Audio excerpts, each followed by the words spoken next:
India മഹാരാജ്യം ഇങ്ങനെ പടർന്നു പന്തലിച്ച് കിടക്കുകയാണ്. സിനിമാ മേഖലയാണെങ്കിലോ അതിനോടനുബന്ധിച്ച് ഇങ്ങനെ പടർന്നു കയറുകയാണ്.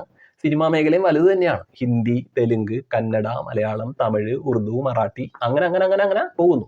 പക്ഷേ ഒരു പ്രശ്നം വരുമ്പോൾ, ആ പ്രശ്നം നടക്കുമ്പോൾ ആ പ്രശ്നത്തെ കൃത്യമായ രീതിയിൽ ചൂണ്ടിക്കാണിച്ചുകൊണ്ട് അതിൻ്റെ നേരിന് വേണ്ടിയിട്ട് ശബ്ദമുയർത്തുന്ന നടന്മാരൊക്കെ പൊതുവെ കുറവാണ്.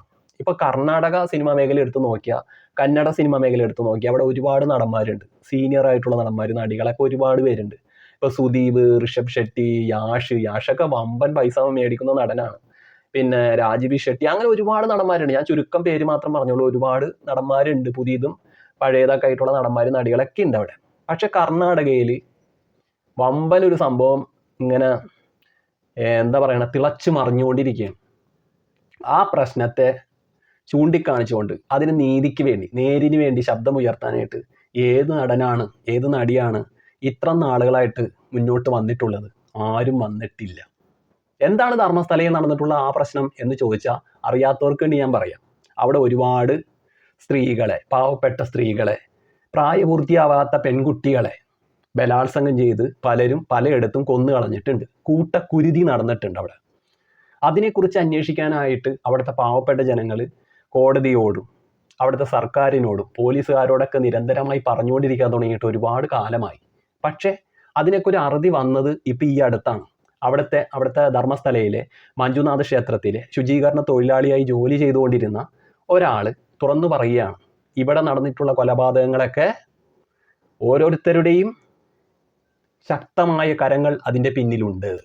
അവർ കൊന്നുകളഞ്ഞ പാവപ്പെട്ട സ്ത്രീകളെ, കുഞ്ഞുങ്ങളെ, പെൺകുട്ടികളെയൊക്കെ ഞാൻ പലയിടത്തായിട്ട് മറവ് ചെയ്തിട്ടുണ്ട്. അത് ഞാൻ കാണിച്ചു തരാം എന്ന് ധീരമായിട്ട് പറയുകയും അദ്ദേഹം അതിനു വേണ്ടിയിട്ട് ഇറങ്ങിത്തിരിക്കുകയും ചെയ്തു. പക്ഷെ അവിടുത്തെ പോലീസ് ഇത് നിഷേധിച്ചു. അതൊക്കെ ചുമ്മാ ഭ്രാന്ത് പറയുന്നതാണ്. കുറേ രാഷ്ട്രീയക്കാർ അത് കേട്ട് കഴിഞ്ഞപ്പോൾ ഇയാളെ അതുപോലെ തന്നെ വട്ടനെന്നും പൊട്ടനെന്നൊക്കെ വിളിച്ച് കളിയാക്കിക്കൊണ്ടിരുന്നു. പക്ഷേ ഉന്നതന്മാർ അപ്പോഴും ഒളിച്ചിരിക്കുകയാണ് കേട്ടോ. ഉന്നതന്മാർക്ക് പല ഇടപാടുകൾ ഉണ്ടാവുമല്ലോ. അപ്പം അങ്ങനെ സംഭവം ഇങ്ങനെ ഊർജിതമായി കത്തിപ്പുകഞ്ഞുകൊണ്ട് അങ്ങോട്ട് പോകുന്നതിനിടയിൽ SIT സംഘം ഇതിലേക്ക് കടന്നു വന്നു.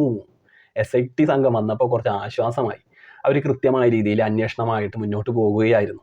ഈ അടുത്ത ദിവസങ്ങളായിട്ട് ഈ ശുചീകരണ തൊഴിലാളി കാണിച്ചു കൊടുത്ത സ്ഥലങ്ങളൊക്കെ അവർ മണ്ണ് മാന്തി കുഴി തോണ്ടിയെടുത്തപ്പോൾ ഒരുപാട് ശവശരീരങ്ങൾ, അഴുകി ജീർണിച്ച സ്ഥലങ്ങളിൽ നിന്നും അസ്ഥികൾ കിട്ടി, മനുഷ്യൻ്റെ തലയോടുകൾ കിട്ടി, പെൺകുട്ടികളുടെ കയ്യിൽ നിന്നും നഷ്ടപ്പെട്ടു പോയ ATM കാർഡ്, പാൻ കാർഡ്, അതുപോലെ തന്നെ ആധാർ കാർഡ്, അങ്ങനെയുള്ള ഓരോ കാർഡുകളടക്കം കിട്ടി തുടങ്ങി. മുടിനാരുകൾ കിട്ടി, അവരുടെ വസ്ത്രത്തിൻ്റെ ഓരോ ഭാഗങ്ങൾ കിട്ടി.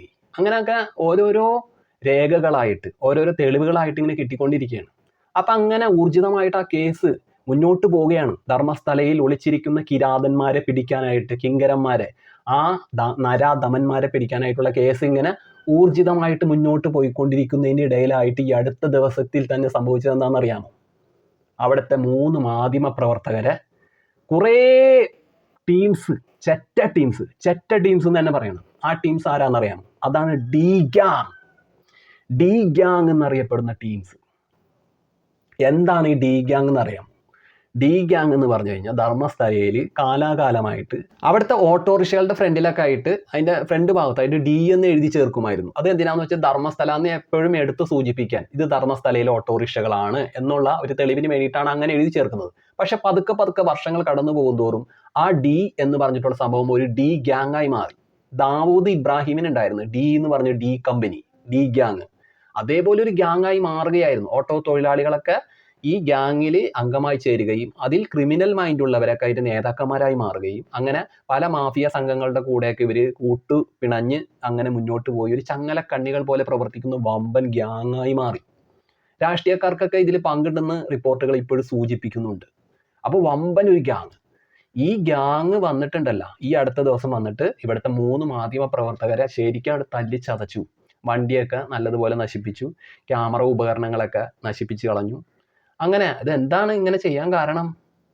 ഈ ധർമ്മസ്ഥലയിൽ ഇപ്പം അന്വേഷിച്ചുകൊണ്ടിരിക്കുന്ന അന്വേഷണം നല്ല രീതിയിൽ ഊർജിതമായിട്ട് മുന്നോട്ട് പോവുകയാണല്ലോ. അപ്പം അതങ്ങനെ പോകാൻ പാടില്ല. അത് ഇവിടെ വെച്ച് സ്റ്റോപ്പ് ചെയ്ത് പോകാൻ വേണ്ടിയിട്ട് ചെയ്യുന്ന ഓരോരോ തരികിട പരിപാടികൾ, ഈ തരികിട പരിപാടികളാണ് അവന്മാർ ചെയ്തത്. അതിക്രൂരമായിട്ടാണ് ആ മാധ്യമപ്രവർത്തകരെ ആക്രമിച്ചത്. അവരിപ്പോൾ ചികിത്സയിലാണ്. അപ്പം ഈ പ്രശ്നം ഇത്രയേറെ കത്തിപ്പുകഞ്ഞിട്ടും സർക്കാരിന് മൗനമാണ് അവിടെ, പോലീസിന് മൗനം, എല്ലാവർക്കും മൗനമാണ്. ആ മൗനം ഈ രീതിയിൽ മുന്നോട്ട് പോകുമ്പോഴും അവിടുത്തെ സിനിമാക്കാരൊക്കെ സത്യം പറഞ്ഞ് ഉറങ്ങുകയാണ്. അവർ രാത്രിയും പകലും എല്ലാ ദിവസവും മൊത്തം ഉറക്കമാണെന്ന് തോന്നുന്നത് ഇതൊന്നും അറിയാണ്ട്. അവർക്ക് സിനിമയിൽ അഭിനയിക്കുക, അതിൽ നിന്ന് പൈസ ഉണ്ടാക്കുക, ജീവിക്കുക. ഇവിടെ ഉള്ള ജനങ്ങൾ, പാവപ്പെട്ടവർ എങ്ങനെ വേണമെങ്കിലും കഷ്ടപ്പെട്ടോട്ടെ, കുഴപ്പമില്ല. ആ ഒരവസ്ഥയിലൂടെ പോകുന്ന ഒരു തക്കിട തരികിട ദീം തരികിട ദോവും പരിപാടി. അപ്പം അങ്ങനെ ഒരു പ്രശ്നം അവിടെ ഇങ്ങനെ കത്തിപ്പുകഞ്ഞ് അതിരൂക്ഷമായിട്ടും അവർക്കൊന്നും പ്രതികരിക്കാനുള്ള ധൈര്യമില്ല, നട്ടലുയർത്തി നിൽക്കാനുള്ള ഒരു ഭാവവേദം പോലും ഇല്ല.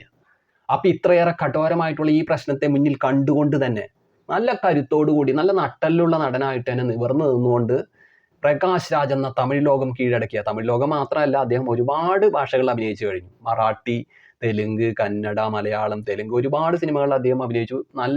എല്ലാ ഭാഷയിലും നല്ല പ്രാവീണ്യമുള്ള നടനാണ് പ്രകാശ് രാജ്. ആദ്യമായിട്ട് അദ്ദേഹം 1994 തമിഴ് ലോകത്തെ കെ ബാലചന്ദ്രന്റെ ഡു ഇറ്റ് എന്ന് പറഞ്ഞിട്ടുള്ള ചിത്രത്തിലൂടെയാണ് കടന്നു വന്നത്, അരങ്ങേറ്റം കുറിച്ചത്. 5 ദേശീയ പുരസ്കാരങ്ങളടക്കം ഒരുപാട് അവാർഡുകളും അദ്ദേഹം കരസ്ഥമാക്കി.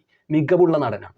അദ്ദേഹം ചോദിച്ചിരിക്കുകയാണ് കർണാടക സർക്കാരിനോട് ധൈര്യത്തോടുകൂടി, ഇത്രയേറെ ദാരുണ കൊലപാതകങ്ങൾ ധർമ്മസ്ഥലയിലെ മണ്ണിൽ ഉറങ്ങിക്കിടന്നിട്ടും അതൊന്നും കാണാതെ കേൾക്കാതെ ഇരിക്കുന്ന കർണാടക സർക്കാരെ, നിങ്ങൾ എന്തുകൊണ്ടാണ് ഈ അക്രമികളെ പൂട്ടാത്തത്, എന്തുകൊണ്ടാണ് ഈ അക്രമികൾക്കെതിരെ തിരിയാത്തത് എന്ന് പ്രകാശ് രാജ് ചോദിക്കുകയാണ്.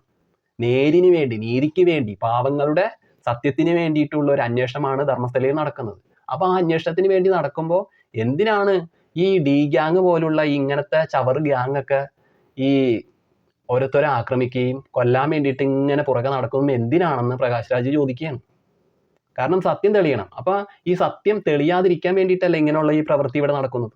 അതിനെതിരെ രൂക്ഷമായിട്ട്, കർണാടക സർക്കാരിനെതിരെ രൂക്ഷമായിട്ട് തന്നെ പ്രകാശ് രാജ് ചോദിച്ചിരിക്കുകയാണ്. അതാണ് ഞാൻ പറഞ്ഞത്, ഇന്ത്യ മഹാരാജ്യം വലിയ രാജ്യം തന്നെയാണ്. സിനിമാ മേഖലയും നല്ല വികസിതമായിട്ട് മുന്നോട്ട് പോയിക്കൊണ്ടിരിക്കുകയാണ്. ഒരുപാട് സിനിമാ നടന്മാരുണ്ട്. പക്ഷേ ഈ സിനിമാ നടന്മാർക്കൊക്കെ ഈ വിഷയത്തിൽ, ധർമ്മസ്ഥലയിലെ വിഷയത്തിൽ മിണ്ടാൻ പേടിയാണ്. ആരെയോ അവർ പേടിക്കുന്നുണ്ട്. പക്ഷെ പ്രകാശ് രാജ് ആരെയും പേടിക്കുന്നില്ല. അദ്ദേഹം തുറന്നു പറഞ്ഞു. കന്നഡ സിനിമാ മേഖലയിലുള്ള നടന്മാർക്കൊക്കെ ഇപ്പം നല്ലപോലെ നാണക്കേടായിട്ടുണ്ടാവും. പ്രകാശ് രാജാണ് ആദ്യം ഈ കാര്യം തുറന്ന് ചോദിച്ചിരിക്കുന്നത്. അത് വലിയ കാര്യം തന്നെയാണ്. പ്രകാശ് രാജിനൊരു സല്യൂട്ട്. അദ്ദേഹം അടിപൊളി നടൻ തന്നെയാണ്. അദ്ദേഹം ആ നടന വൈഭവം കൊണ്ട് സിനിമാ ലോകത്ത് ഓരോ മാറ്റങ്ങളും വിസ്മയം തീർക്കുന്നതിൻ്റെ ഒപ്പം തന്നെയായിട്ട് നേരിന് വേണ്ടി ശബ്ദമുയർത്തി. അത് വലിയ കാര്യം തന്നെയാണ്. അത് കയ്യടി അർഹിക്കുന്ന കാര്യം തന്നെയാണ്. ശരിക്കും പറഞ്ഞാൽ കർണാടക സർക്കാരിൻ്റെ മുഖത്തേറ്റൊരു അടി പോലെയായി മാറി ഈ സംഭവം. അദ്ദേഹം ചോദിച്ചത് ഡി ഗ്യാങ്ങിനെ പൂട്ടിക്കെട്ടണം, അവിടുത്തെ പാവങ്ങൾക്ക് നീതി ഉണ്ടാവണം, സത്യം തെളിയണം, അവിടെ മൺമറഞ്ഞു പോയ, കൊലപാതകങ്ങളിൽപ്പെട്ട് ജീവനറ്റുപോയ പെൺകുട്ടികളെ കൊന്നവന്മാരെയൊക്കെ പൂട്ടിക്കെട്ടണം. അതിന് വേണ്ടിയിട്ടാണ് പ്രകാശ് രാജ് ശബ്ദമുയർത്തിയിരിക്കുന്നത്. ഇനി ഒരുപാട് സിനിമാടന്മാരും സിനിമാ നടികളൊക്കെ ചിലപ്പോൾ ഇതിനെ തുടർന്ന് ഇങ്ങനെ മുന്നോട്ട് ശബ്ദമുയർത്തും എന്നാണ് ഞാൻ വിചാരിക്കുന്നത്. അത് അങ്ങനെ ഉണ്ടാവട്ടെ എന്ന് ആശംസിക്കുന്നു. അങ്ങനെ ഉണ്ടാവണം, സത്യം തെളിയണം. SIT സംഘം ഇപ്പോൾ കൃത്യമായ രീതിയിൽ അന്വേഷിച്ച് മുന്നോട്ട് പോവുകയാണ്. ഓരോ തെളിവെടുപ്പും കാര്യങ്ങളായിട്ട് മുന്നോട്ട് പോയിക്കൊണ്ടിരിക്കുകയാണ്. പക്ഷെ അവരെ ഇവിടുന്ന് പിന്തിരിപ്പിച്ച് ഓടിക്കാനും അവരെ അന്വേഷണത്തിൽ നിന്നും അകറ്റി നിർത്താനുള്ള ഓരോ ചരടുവലികളും പ്ലാനും പരിപാടികളൊക്കെ ഇങ്ങനെ നടക്കുന്നുണ്ടെന്ന് ഓരോ റിപ്പോർട്ടുകളായിട്ട് ഇങ്ങനെ ഓരോ ദിവസങ്ങളായിട്ട് പുറത്ത് വരുന്നുണ്ട്. പക്ഷേ SIT സംഘം ഇതുവരെയും പോയിട്ടില്ല. അവരിപ്പോഴും ആ ഓരോ തെളിവെടുപ്പും കാര്യങ്ങളായിട്ട് ഇങ്ങനെ മുന്നോട്ട് പോവുകയാണ്. അപ്പോൾ അത് പോട്ടെ, മുന്നോട്ട് പോട്ടെ, സത്യം തെളിയട്ടെ. പ്രകാശ് രാജിന് സല്യൂട്ട്. ചങ്കൂറ്റമുള്ള നടൻ, നട്ടെല്ലുയർത്തി നിവർന്നു നിന്ന് കാര്യം പറഞ്ഞ മികവുള്ള നടന് സല്യൂട്ട്.